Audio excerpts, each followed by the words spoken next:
You have an important... Yes! So my wife gave birth to a baby girl this past week. It's been a long week. 皆さんこんにちは、アーサーです。今日は大事な報告があります。オースティンがパパになりました。That's right, Austin had a daughter. Congratulations! 僕の場合は子供ができたら人生が劇的に変わりました。僕はかなり人と成長して、とっても幸せになりました。今回の会話は、オースティンがどのような気持ちになったのか、How is he feeling and how is he changing? And how is he and his daughter, Luna?いろんなことについてお話ししました。もちろんあなたのリスニングを鍛えるために英語と日本語の字幕が両方ついていますので、ぜひご利用ください。今回のエピソードももともと The Austin and Arthur Show で放送されたものになっていて、あのチャンネルでは字幕はないんですが、字幕がなくてもいいと思っている方はぜひ The Austin and Arthur Show をご確認ください。いろんな話題がありますので、大変参考になるんじゃないかなと思います。So please check it out.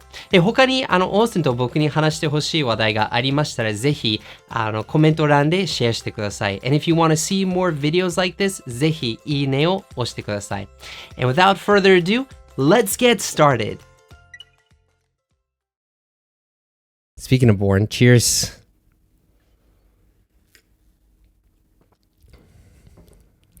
What do you think of this one? I like it. You do? This is made in Saitama. One of our fans gave this to us. Yeah? Yeah. It's Nakataya? Yeah, Nakataya in, where is it from? Irima? Yeah, it's from Irima in Saitama, so. Really? You can get that there.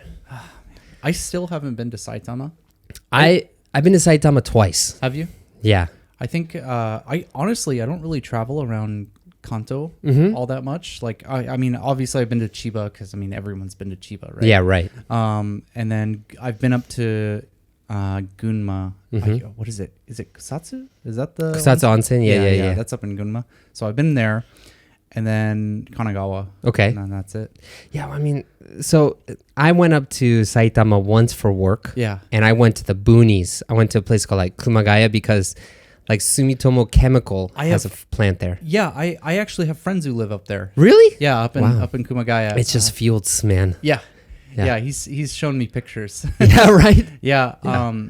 One buddy, I don't talk to him all that much these days. He's kind of settled in with his family and just kind of hangs out over there. But is he a foreigner? Yeah. So he's from Scotland, and is it the guy I met at the wedding? No. Okay. No. That's another Scottish. That's another Scottish guy. Okay. But this guy, he actually, when he moved over here, so he majored in Japanese, and he specifically didn't want to date a person who spoke English. Okay. So he set a goal to move out as far away from the city as possible. Okay. In hopes that he would find someone who just had no idea how to speak English because he wanted to improve his Japanese. Sure. And okay. So he got married and mission accomplished. It's it was such a funny story because he was just yeah, man, I moved out to the countryside because I didn't want a wife who spoke English. It's man. Huh. Yeah, okay. but that's that important to you. Okay, cool. Well, but speaking of wife getting married and families, you have an important. Yes. So my wife gave birth to a baby girl this past week. It's been a long week. Yeah. I have flown on the plane 4 times in the past 5 days. No, actually 6 times. 6 times in the past 5 days? Yes. Wow. Yeah. We've been back and forth. Initially, I went on paternity leave for 2 weeks, and then I flew back, and then I got a message your wife might be going back into labor. You got to fly out here. So I flew back out there. Yeah. And then nothing happened. I was like, okay, well, I can't miss work. I need to go back. Yeah. So I flew back Sunday night, and then all of a sudden, my wife goes into labor on literally the next day at 3 a.m. Man. And it's all right, well, back out there again. Yeah, right. It's oh my God. This is why you should get a remote working job, man. Yeah, to help you. But yeah, man, so tell us what happened. So you got the news. Yeah. And what happened from the news until now? So, okay. So giving birth is a really different experience here in Japan. I mean, obviously I haven't had a child in the US, but my family's had children. Like my sister has 2 kids, and so I know people who've had kids. So I kind of understand what the process is in the U.S. And let me explain what it is in the U.S. and then I'll talk about the experience here. So when I was born, when my mom gave birth to me, she went in the hospital and she was just in and out in the same day. Same day? I think it was either the same day or it was the next day. What? But it was just like, boom, in and out, birth done. Why are you in the hospital still? Wow, okay. And that's pretty normal in the U.S. Like the reason for being is they kind of explain that it's like, hospitals are kind of dangerous places for people. Like odds are the more time you spend in the hospital, the higher chances of getting sick you have. Yeah, right. Right? And that's particularly dangerous for somebody who just gave birth and a newborn child, right? So the idea is like get you out of the hospital as fast as possible. That's why, okay. Yeah. Just so you're away from, the potential risk, right? But in Japan, it's not that way. Yeah. So the average thing in Japan is like usually women will stay for like a week. Yeah, Natsumi was there for a week. Yeah. Yeah. So, it's like a really crazy experience because part of this is because of COVID. Yeah. Her family members aren't allowed to see her. Yeah. So only her husband and her mom are allowed to see. So not her dad? Her dad wasn't allowed. No. Wow. Yeah, isn't that crazy? Yeah. Her sister couldn't see my daughter either. So it's like half of the family, like they've just seen pictures. Yeah. And so it's like me and my mother-in-law now are the only people who've like actually held my daughter. Yeah. Wow. Yeah. Well, so for COVID restrictions for me, so when I had Lewis and then we had Leo, both cases. So Lewis was in the middle of COVID in 2020. Yeah. And no one was allowed to go in. Like you were not allowed to go in. So not even you? No, I wasn't able to go in. Really? I had to. So basically, he was born, and she would send me pictures of him and videos every day. And then a week later, I met them at the hospital. I couldn't go in, so I waited at the entrance. To take him home. That's heartbreaking, man. Yeah. Right. Oh my God. Yeah. I felt bad because I wasn't able to witness my daughter being born. Yeah. Right. I know that was really important. Luckily, my wife did. She blows my mind. Yeah.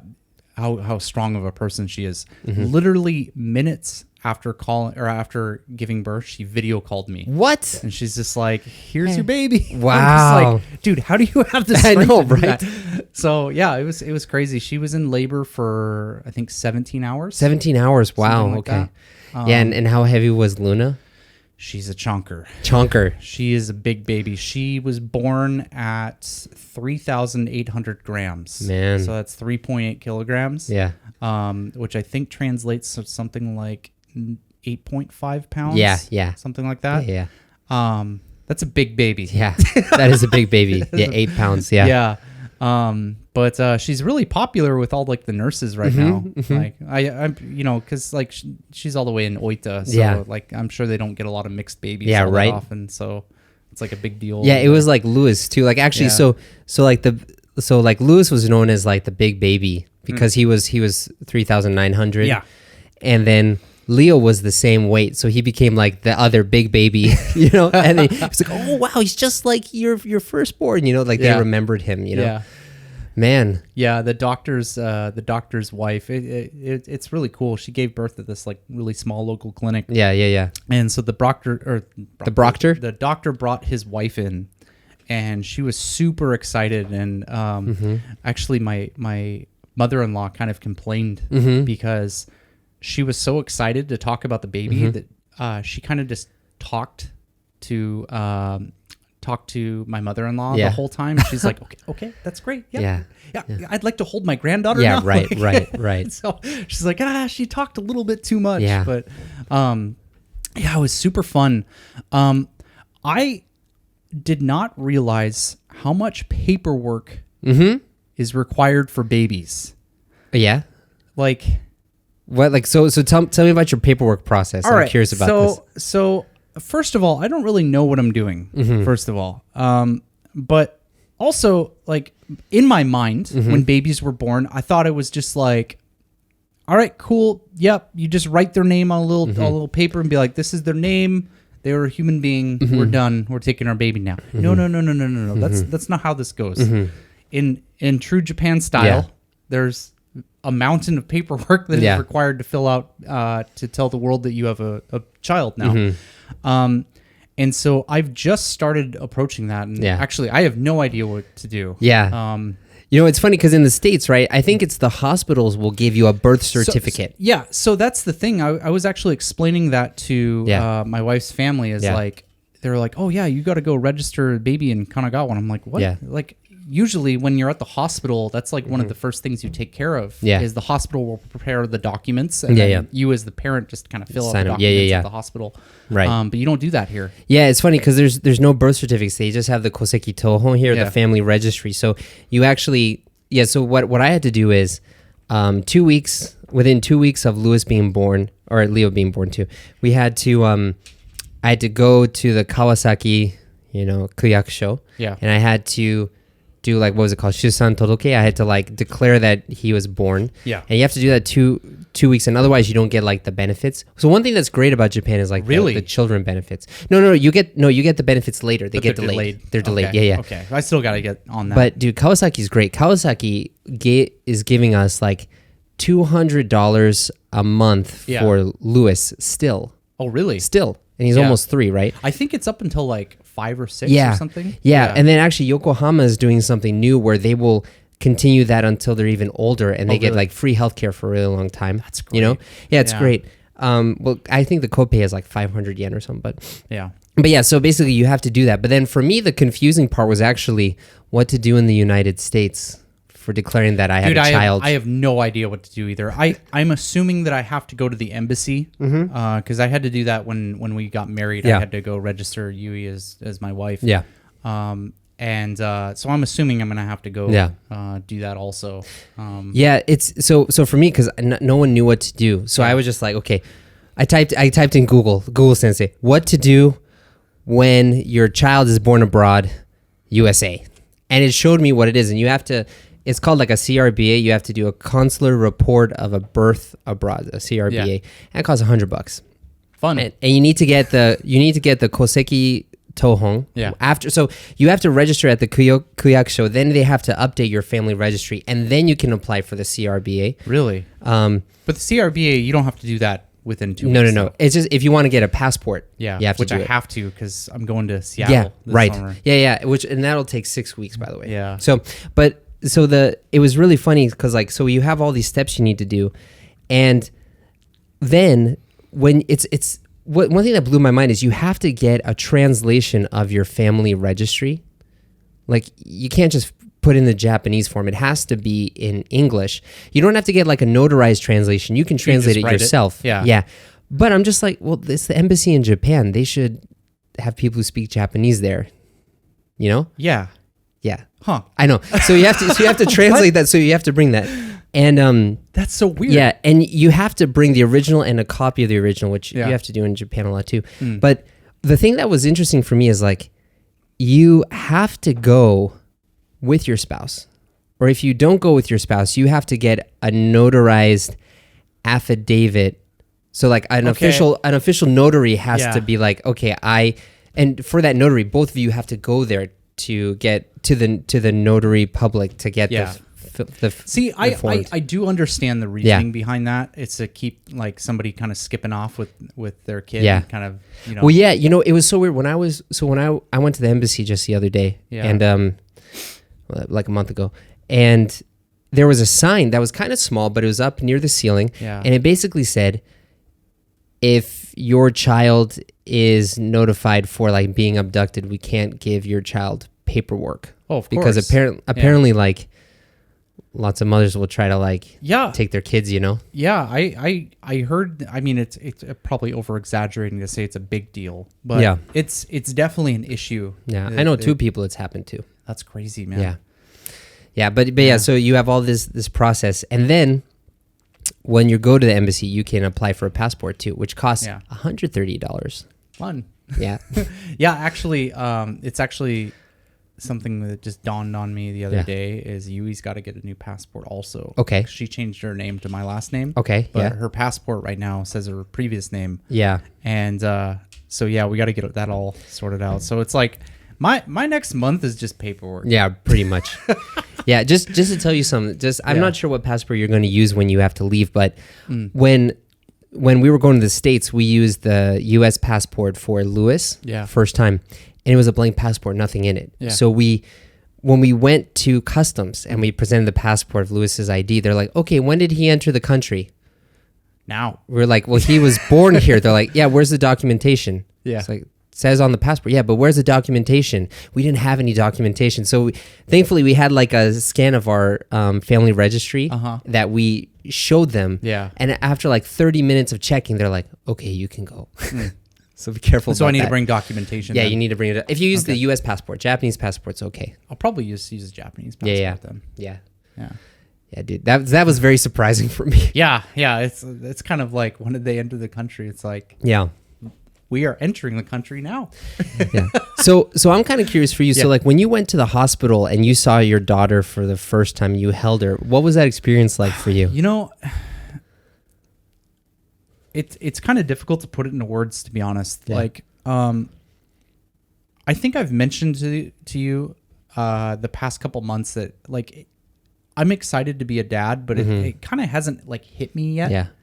And it was like, seeing my wife pregnant, and it was just kind of like, oh yeah, there's a baby in there. And then she got really ganky like last week, and she was just moving a ton. Luna, the baby, right? Yeah. She was moving a ton, like all the time. And something that's really cool is we've been talking to her a lot. Like I read books to her. Oh, like, cool. when she was in the womb and stuff. And Yui did the same. And she, I mean, maybe this might be me just kind of like imposing my own ideas, but like I really feel like she responds to her own name. Yeah. Oh, great. Because if you like back before Yui gave birth, like we would say her name. Her name's Luna. Yeah. And we'd be like, Luna, and she'd start moving around, and cool. like her hand would go over to like where you're talking. Yeah. And she recognizes it now great. too when you talk to her, and that was kind of like the first time where it just like, I have a child. Yeah, right. Whoa. And then, when my wife gave birth and we did a video call and like seeing my baby for the first time, because it's like, it's weird because like I didn't know what to expect. Yeah. And like, this might sound like really strange, but I don't know if it's actually that strange of a thought, but like when I saw it, I was like, wait, is this really my baby? Like, I felt the same way too, man. Did I have a kid? Yeah. Like, I know that's my baby, but is that really my baby? Yeah. It's like I had this like mini panic attack. I'm like, wait, is this my baby? Like, oh my god! And then, so I don't know. I was really excited to meet her, but I had this like sinking feeling, like I think it's called like imposter syndrome. Yeah. Where you just like, you don't feel like you're living your life. Yeah. Right? You feel like you're living someone else's life. And that's what I had like traveling to Oita. Yeah. Where I was just like, man, this doesn't feel right. Like, I don't feel like I belong here. Yeah. Is this really my baby? Am I really a dad? Oh, Yeah. And then, so I arrived in Oita, which that day was absolute hell. Yeah. By the way. So I booked my flight because like my wife's like, I'm in labor. You need to get here now. And I'm just like, all right, cool. I'm coming. And so I booked my flight at 8 a.m. Yeah. And the only flight that was leaving was in Narita. Okay. So I live in Shonan. Yeah, right. So that is a 2.5 hour. Oops, sorry. That is a 2.5 hour train ride. At 8 a.m. So I woke up at 4 a.m. and I'm just like, oh my God, okay, I got to get the train. And I'm not even exaggerating. I had a panic attack on the train because I'm like, I'm going to miss my flight. Oh my God, I got to get on the train. And I get to the train I get to the airport and I arrive and I'm going up to the checkout place or check-in place. And they're like, you can't check in. And I'm like, what do you mean? And they're like, well, it's 20 minutes before boarding, and that's the limit, so you missed your flight. Oh man. And I was like, dude, my baby is being born, please can I get on this plane? And they're just like, look, we can't, there's nothing to do, like they've already closed the door, they're getting ready to take off. And I'm just like, so I had to book another flight. But the only flight, the next available flight was to Fukuoka, okay. which it's still relatively near Oita, but You have to take like a 2.5 hour, like it's not really a Shinkansen, but it's kind of like an express train. Yeah. So I had to get that. So I flew out there and I arrive in Fukuoka and I get in this taxi and there's this 72-year-old guy and he's just like, wow, you look really cool. And I'm like, thank you. And he's like, yeah, are you German? I'm like, no, I'm American. He's like, you look smart. So I thought you were German. He's like, thanks, man. Yeah, he's like, so why are you in Fukuoka? And I'm like, well, my wife's giving birth today. You never answer honestly to those guys. And he's like, oh, that's so cool. Yeah, I bet foreign babies look really nice. And I'm just like, yeah, man. He was a nice guy. I mean, we had a chat, but he like gave me a little piece of hard candy. He was like, there you go. It's so cool that you're 33. You know, I wish I was 33 again. It's like, oh yeah, dude. Yeah. Well, you have fun, grandpa. But I was really impressed at the moment because that was kind of like if I was in that situation like a year and a half ago, I would be terrified because the guy couldn't speak English at all. Okay. And so I was kind of proud of myself. I'm like, oh, cool. I've evolved with Japanese. You speak Japanese a bit? Great. Yeah. But anyway, so I get on the train and it's this like 2.5 hour train ride. And I was just like exhausted at the point where I'm just like, look, just here's money, put me somewhere. Yeah. And so I'm riding this train. Finally, I get there at 5:30 p.m. Okay. So this is you woke up at 4, and what time did you leave your house? I left at 4. You left at 4, and now it's 3. And now it's 5 p.m. It's 5 p.m. Okay. Yeah. So I finally arrive at the clinic at 5:45. Okay. And my mother-in-law picked me up, and she was really excited about it. And so I finally arrive, and I'm sitting here having another panic attack. I haven't slept in like 13, or I haven't slept in like close to 30 hours at this point. And I'm just drained. Yeah. And I'm just like, God, it's not that I didn't want to be there, but I know. I had that mentality, right? And I walk into the clinic and they're just like, oh yeah, you're Mr. Miller, right? And I'm like, yeah. They're like, wow, your baby's really cute. And I'm just like, thank you. Can I see my wife now? They're like, yeah, just go through that door. And so I go through and I walk in and I see my wife and she's eating dinner. She didn't know I was coming. She didn't know you were coming. Well, she knew I was coming, but not at that time. And then I saw my baby lying on like a little table or like bed table thing. Yeah. And that's when it kind of like hit me. I'm like, that is a child right there. Yeah. And she's like, do you want to hold her? I'm like, yeah, of course I want to hold her. So I picked her up and it was like, she immediately turned to me and just stared at me. Yeah. And I don't know how to explain it when a baby stares at you. Yeah. Because like, you know, when a normal person, when an adult stares at you, right? It's like you're listening. Like it kind of implies that they're listening to you. But when a baby stares at you, it's like they're so fascinated and fixated on what they're looking at because everything's a new experience for a baby, right? So it's like, imagine seeing something new for the first time. That's what a baby's life is like for the first like few months, right? And so she was looking at me and just fixated on my face. And it was just like, after that, nothing mattered. Yeah. You know? And it was just such a beautiful moment. Like, you know, I looked at her and I was like, okay, I'm a dad. This is my child. Yeah. This is where I'm supposed to be. Yeah. And it was like, it was just such a great moment. Yeah, dude. Yeah. I told when you said nothing else mattered, I totally get that. Like that really puts into words how I felt too, man. Yeah. But yeah, it's like nothing really matters. Like like any other. So for me, like all the other ambitions that I had, they're like gone. It's all about this kid now, you know? Yeah. Yeah. Man. And you know, I was really stressed with work and everything too. 'Cause like my school's like super busy right now. And like we're about to enter exams next week. So I've been freaking out. I'm like, dude, oh my God. Like this is such an inconvenient time for me I've already missed 2 weeks and like I need to be teaching my students and getting ready for exams. And like literally as soon as I walked in and saw my daughter, it was just like, no, No, whatever. Who cares? No, this is the most important thing. Yeah. So God, it was just such a beautiful moment. I've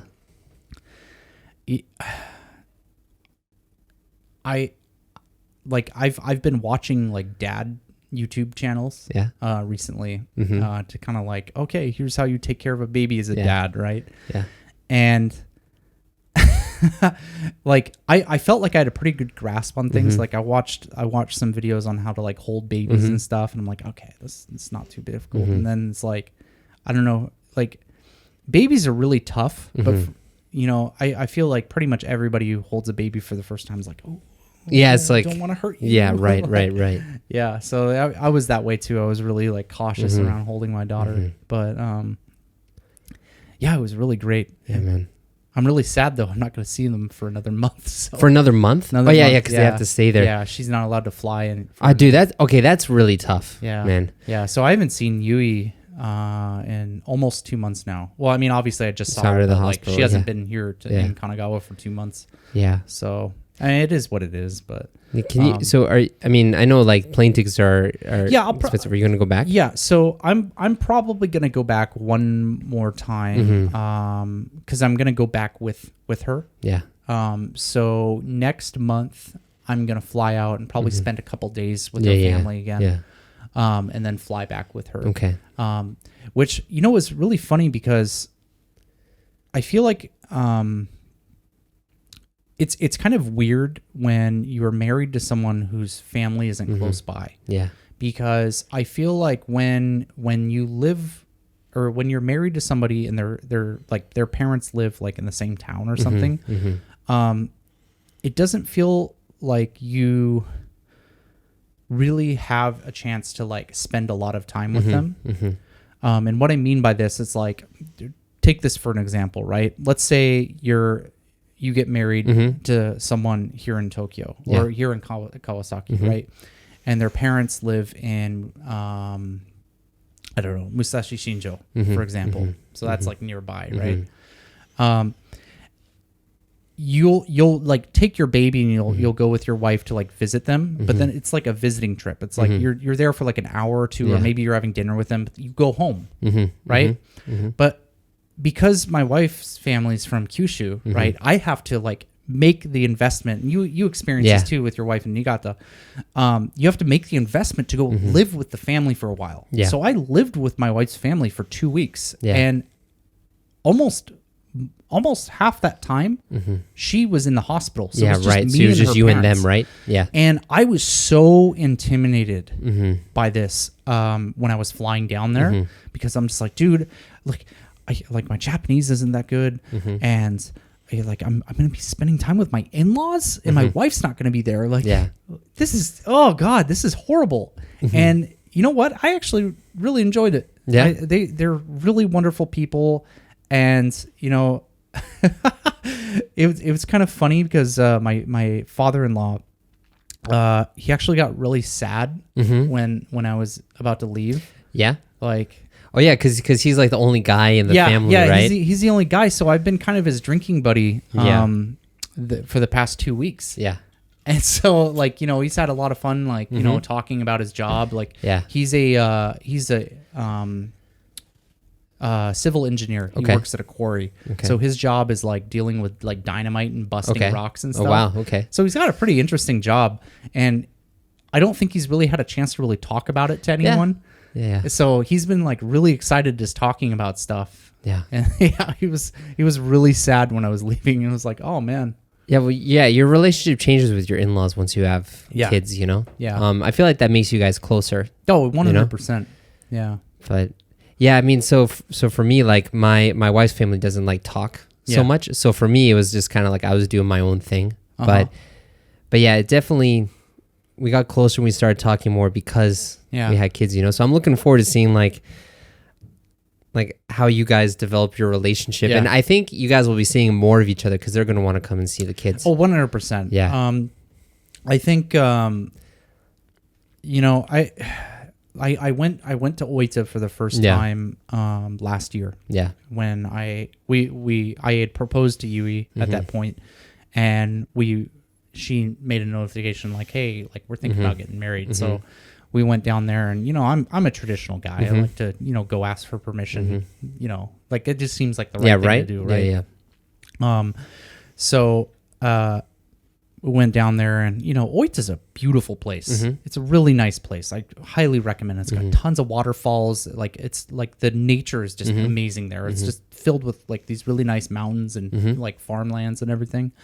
But there's not a lot of city there. Yeah, well, right.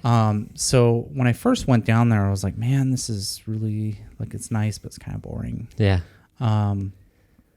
But after going down there this last time and kind of getting closer to her family and everything, it's like I want to go down there multiple times a year now, right? Especially now that I have my daughter. Yeah, right. Right.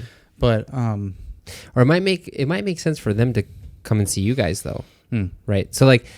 Yeah. Like I know with Natsumi's parents, so we go there for Osogatsu and Obon, every year. But they also will come down like twice a year or something to come see us. Yeah. Yeah. But I'm kind of curious, what are you going to do with your side of the family?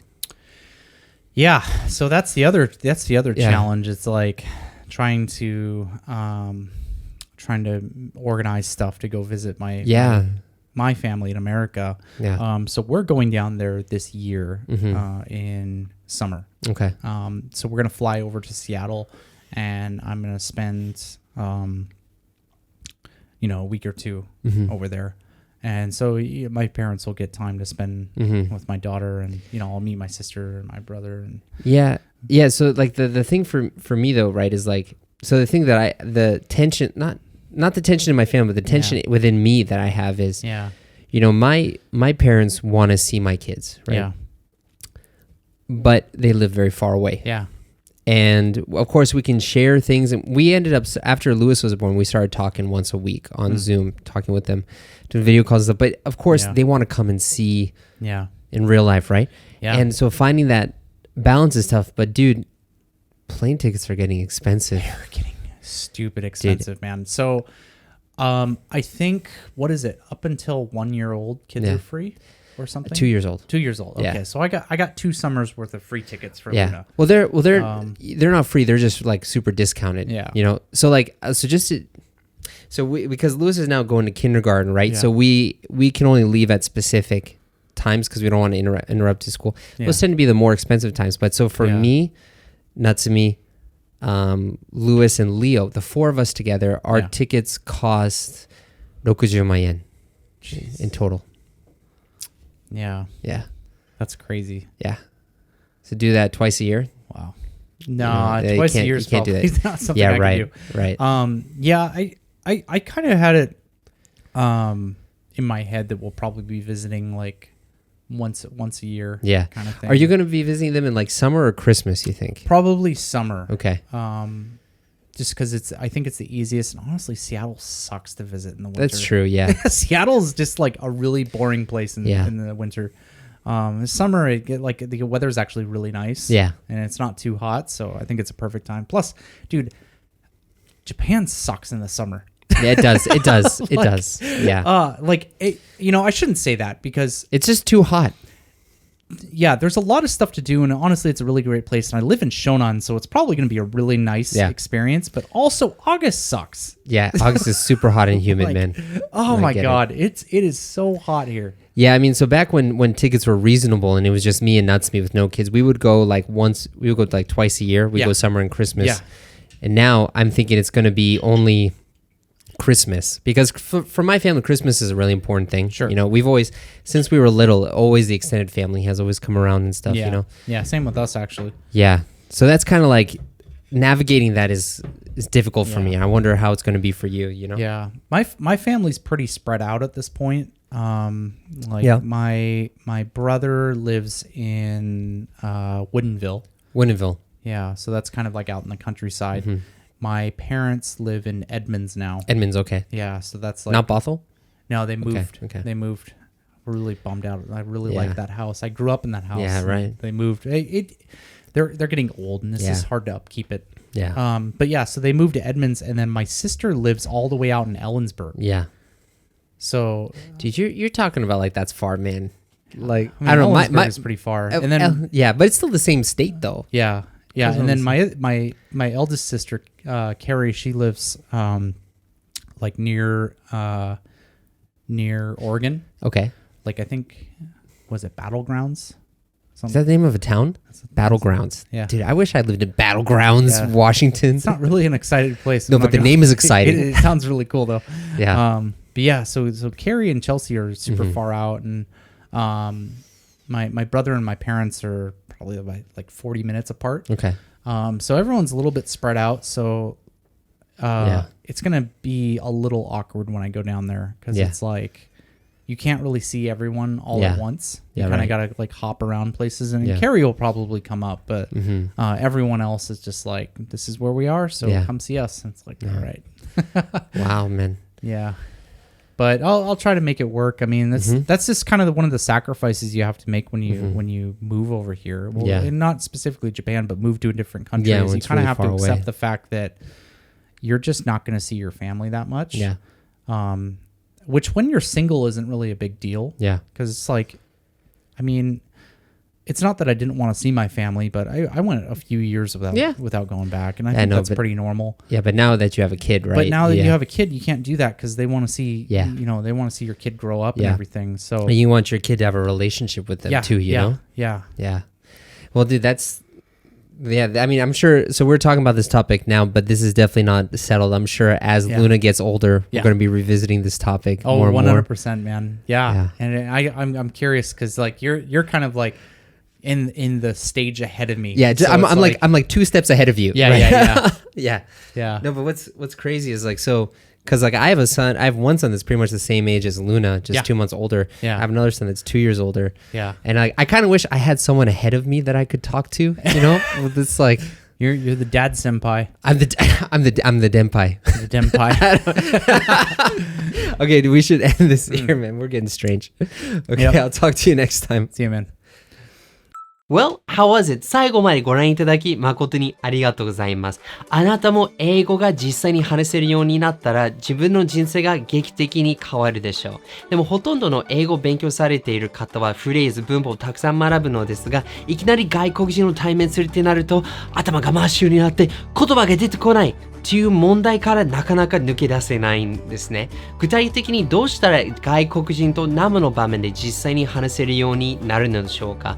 ポイントがフレーズをもっと学ぶ、文法をもっと学ぶのではなく、英語を実際に話す感覚を身につけることです。でもどうやってその感覚を身につけられるんでしょうか。今回の動画でシェアすると長くなりますので、無料ガイドにまとめてみました。その無料ガイドをゲットするためには、You can click up here or you can click the link in the description box below。